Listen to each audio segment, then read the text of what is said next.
दुमका के गांधी मैदान में झारखंड मुक्ति मोर्चा का 44वां झारखंड दिवस समारोह बीती रात धूमधाम से संपन्न हुआ। इस समारोह में सबसे बड़ा मुद्दा 1932 के खतियान पर आधारित स्थानीयता विधेयक, जिसे राज्यपाल रमेश बैस ने वापस लौटाया, वह रहा। झारखंड सरकार के मंत्री हफीजुल हसन ने तो यहां तक घोषणा कर डाली कि जो 1932 की बात करेगा वही झारखंड पर राज करेगा, उसी को गांव में प्रवेश करने दिया जाएगा। उन्होंने कहा कि आप इसके लिए एक और लड़ाई लड़ने के लिए तैयार रहें।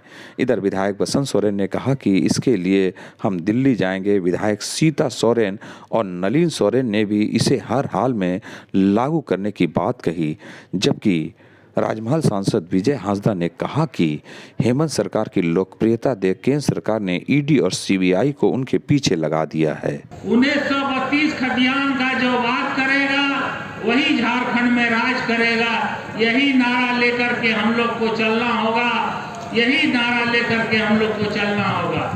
1932 का जो बात करेगा वही गांव में प्रवेश करेगा, यही नारा लेकर के हम लोग को चलना होगा। आप लोग संकल्प लें, एक लड़ाई और लड़ना पड़ेगा।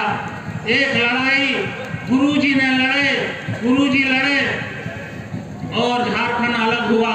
एक लड़ाई हेमंत बाबू के नेतृत्व में हम लोग को लड़ना होगा, तब हम लोग को अधिकार मिलेगा। दिल्ली की सरकार और यहाँ बैठे गवर्नर साहब से निवेदन करूंगा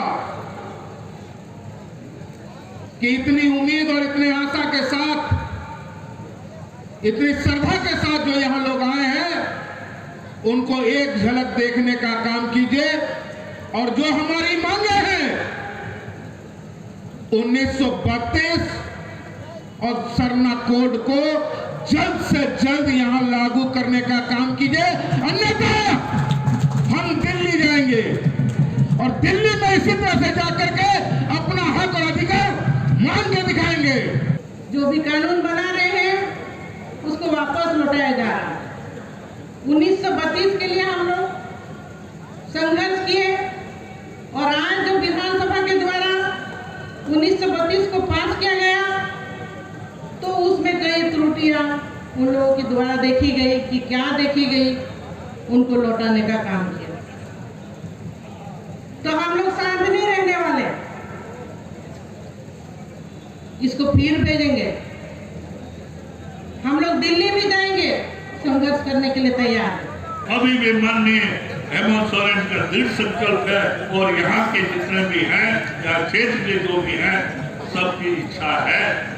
इसका आपने कल परसों ही ने देख लिया कि गवर्नर के यहाँ से लौटने के बाद जगह जगह में पुतला दहन किया गया, सेंट्रल का और यहाँ के जो बीजेपी के लोग हैं। तो यही हुआ और यही होगा, लेकिन हमको इसके लिए थोड़ा धैर्य रखना होगा, घबराना नहीं होगा। निश्चित रूप से 1932 का खतियान जो है वही पहचान यहाँ के लोगों का होगा।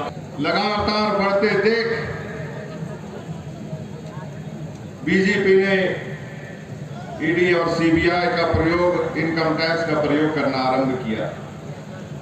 हमारे माननीय हेमंत सोरेन जी को भी अपने दफ्तर तक बुलाया,